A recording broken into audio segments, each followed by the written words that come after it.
სახელმწიფო გუნდმა წინასაარჩევნო კამპანია თბილისის მერობის კანდიდატად კახა კალაძის წარდგენით ოფიციალურად გახსნა, ოპოზიციას კი ის ჯერაც არ დაუწყია.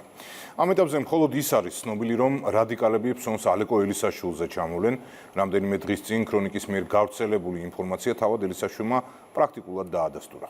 ენიმა ისურაძე ამბობს. ჩემი გვარიც არის იქ და ანუ არ დასტურებთ რომ თქვენი გვარიც არის ამ ჩამონათვალში. რამდენი ადამიანია?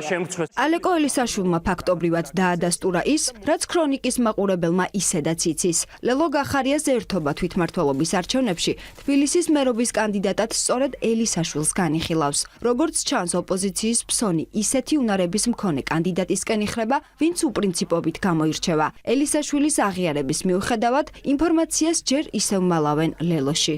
მიმდინარეობს მსჯელობა, ის თუ ვინ იქნება კონკრეტულად ჩვენი კანდიდატი, ამას ძალიან მალე შეიტყობს საზოგადოება. საპარლამენტო ოპოზიციისთვის ელისაშვილი ისეთივე კომიკურია, როგორც სრული სურათი კოლექტიურ ნაცმოძრაობაში. რაც უფრო მეტი გაშარჟებული და საზოგადოებისთვის კარგად ცნობილი კომიკური ფიგურა იქნება, რა თქმა უნდა, მით უკეთესი ელისაშვილი იქნება თუ ნებისმიერი გვარის სხვა პიროვნება, არანაირი მნიშვნელობა ამას არ აქვს. რაც უფრო მეტად გაშიფრული აგენტი იქნება წარმოდგენილი მათი მხრიდან, ანუ ნაცმოძრაობის ფილიალების მხრიდან, მით უფრო დაინახავს ქართული საზოგადოება თუ ატო უნდა მიცეს ხმა იმ კანდიდატებს, ვისაც ამ შემთხვევაში ასახელებს ქართული ოცნება. ოპოზიციაში არსებული ქაოსი არ უკვირთ მმართველ გუნდში. ქართულ ოცნებაში ამბობენ, რომ მათი ოპონენტების წარსულის გათვალისწინებით თვითმმართველობის არჩევნებში ნებისმიერი კანდიდატი უშანსოა. 20 კანდიდატზე მეძე საუბრობდითო და ეხლა 5-მდე ჩამოვედითო, ეს მიუთითებს იმაზე, რომ თვითონ პროცესი იქ არასერიოზული არის. ვინც არ უნდა იყოს მათი კანდიდატი, ის გზა რა გზაც ოპოზიციამ დაღმავლობის გზა გაიარა 2024 წლის 26 ოქტომბრის არჩევნების შემდეგ, რა თქმა უნდა, ვერანაირ აღმავლობას მათ ვერ მოუტანთ. აქედან გამომდინარე, რაიმე რეალურ შანსებზე საუბარიც არ არის.